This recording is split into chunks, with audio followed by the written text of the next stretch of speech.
efficient 4 hours of sleep. And it's really interesting. I wonder if evolution's going to keep taking us in that direction, where essentially we're just going to need very little to no sleep. I mean, we've seen it in nature, as you can see in the giraffes. There's little tricks to it all. Maybe different phases of sleep, like polyphasic sleeping, which I don't recommend anybody try. Don't Google it. Don't. You'll go down a rabbit hole. But yeah, just a little tidbit that sleep is so different from person to person, and yeah, it's interesting the more and more we learn about it. The record for the longest period without sleep is 11 days. This was set by a California student, of course, named Randy Gardner in 1964. This is definitely not recommended, however, as Randy experienced extreme sleep deprivation, and others have died staying awake for this long. Yeah, another random fact I know. The Guinness World Records book removed and doesn't allow anybody to compete for the most days without sleep because it is one of the most dangerous things you can do to yourself. You know, you could swim with sharks, and that's safer than not sleeping for a few days.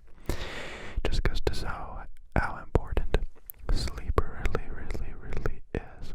So, here's a little reminder to go to sleep. And just in case if you're not sleeping yet, I just want to tell you that you are good. You are good. You are relaxing. And you can go to sleep. Yes, you can. It is not uncommon for deaf people to use sign language in their sleep. It's like sleep talking. Many instances, apparently. Number 7.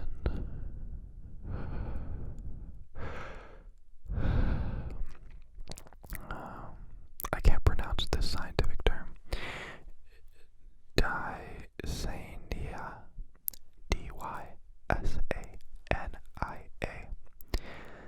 is the state of finding it hard to get out of bed in the morning. We've all no doubt found it tricky to get out of bed every now and again, but those suffering from dysania find it particularly difficult. It is most likely to be a form of chronic fatigue syndrome. Am I out of focus? I hope not. I'm gonna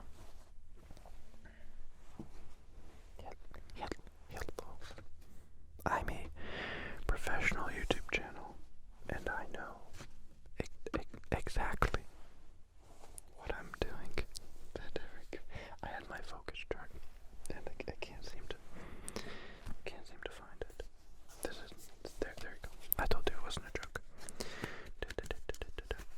Don't worry, this is just a intermittent break while we have fun. So this should be here, and then I press this button, and it goes boop, boop, boop, boop, and we're back. Hopefully that's better.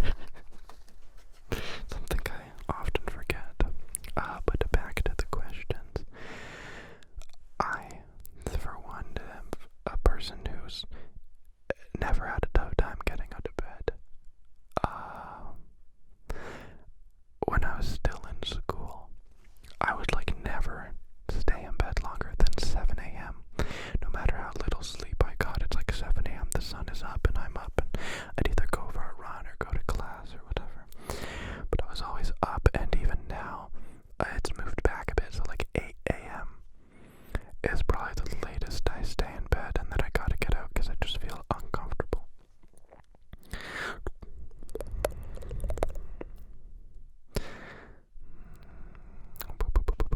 Number 8. Parasomnia is a term that refers to unnatural movements during your sleep. Some people have even committed crime due to parasomnia, including sleep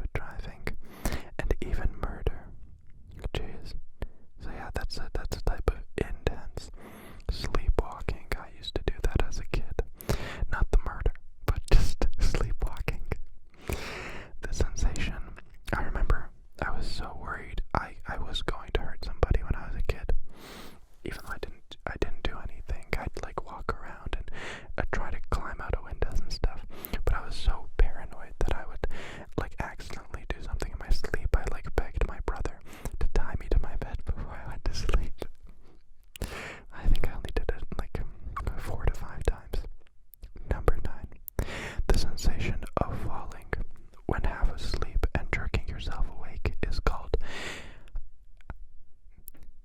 hypnic tricks.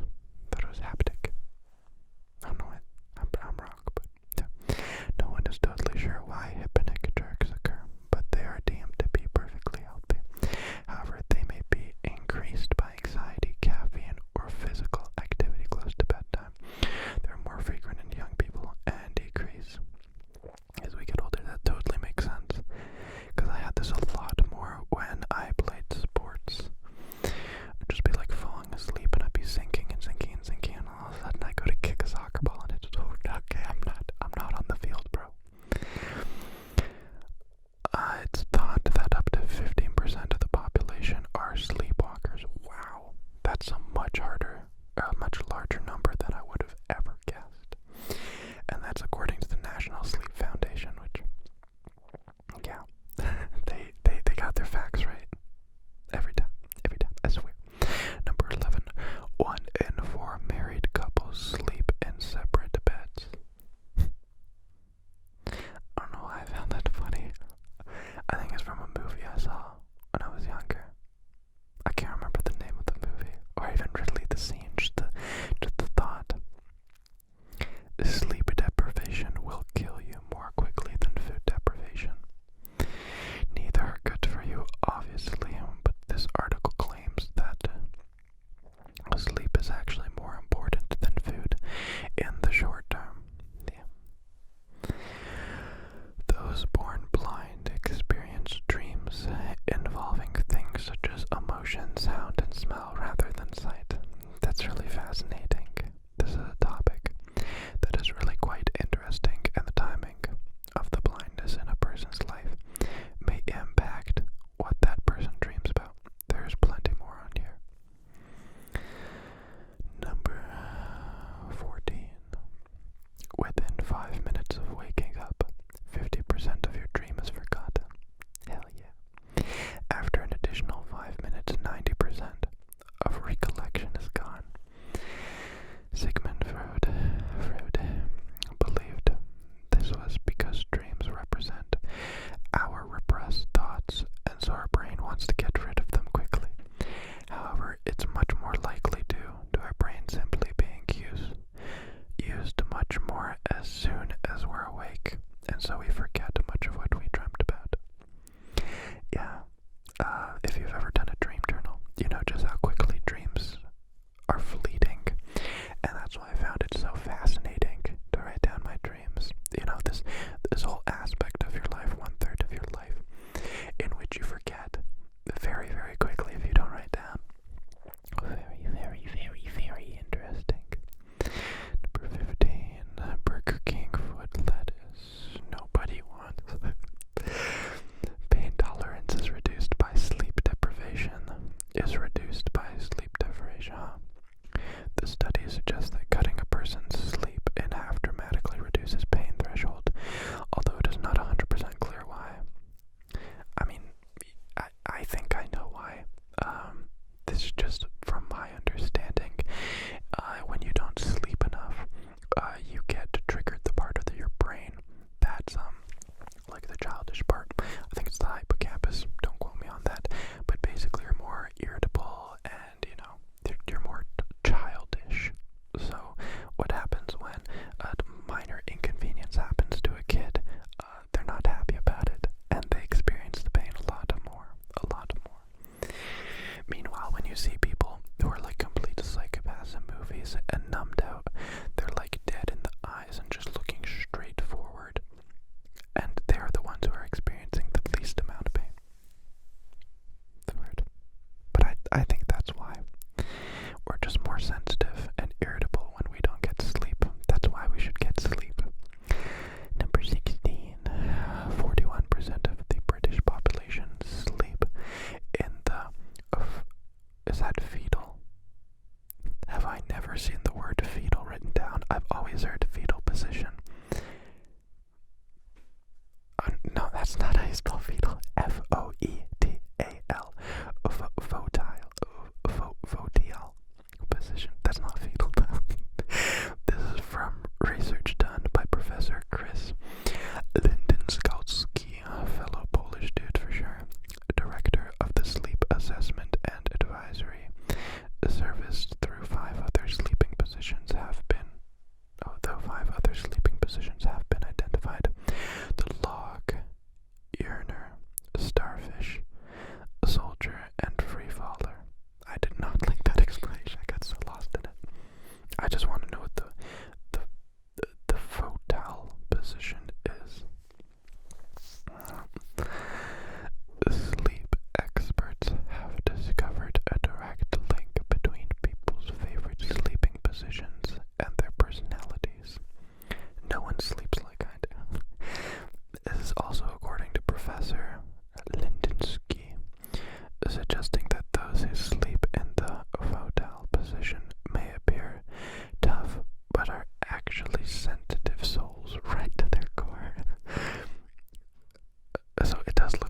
fall asleep in 15 minutes lying in your bed. Get out of bed. Remind your brain that you were in bed. So get up, walk around, get some water or drink.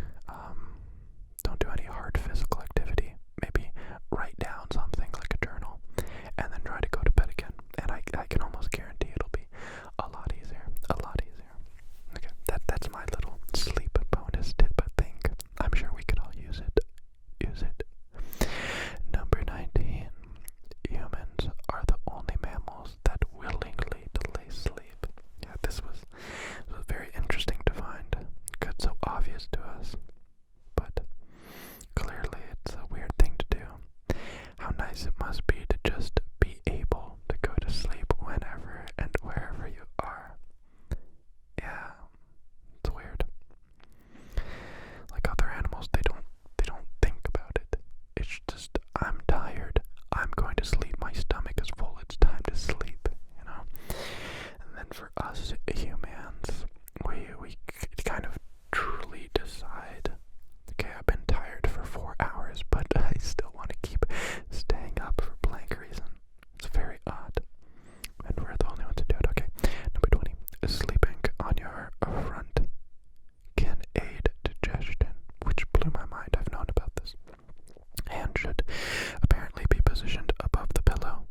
because now I'm addicted and I never get addicted. So I don't know. I'm definitely an oddball when it comes to many medical things. Please don't tell my mom what I just told you, okay? In general, most healthy adults need 7 to 9 hours of sleep a night. However, some individuals are able to function without sleepless or drowsiness after as little as 6 hours of sleep. Others can't perform at their peak unless they've slept 10 hours. Yeah, I think I'm definitely average there. If I get 8 hours of sleep, I feel great. If I get 10, I feel groggy. And if I get 6, I do not want to live on the planet. Like, don't talk to me until I've had my 8 hours of sleep. Sleep is just as important as diet and exercise. That's a fact. According to the International Classifications of Sleep Disorders, shifts workers are at increased risk for a variety of chronic illnesses such as cardiovascular and gastrointestinal diseases. So shift workers, so people who like one day work from 8 to 3, and then the next day work from like 4 a.m. to like 2 p.m. Okay, I get it. I think I get it. Oh yeah, you're just getting bad sleep at that point. It's like the ball's not in your favor.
my whole day, and it still feels way too short. It should be illegal. It should be against the law. But that's Mother Nature, and you can't be mad at the Earth for being the Earth. Apart from maybe moving somewhere that has a little bit more sunshine, a little bit more sunshine. Okay, that's the end of the video. I read, how many is that? 22.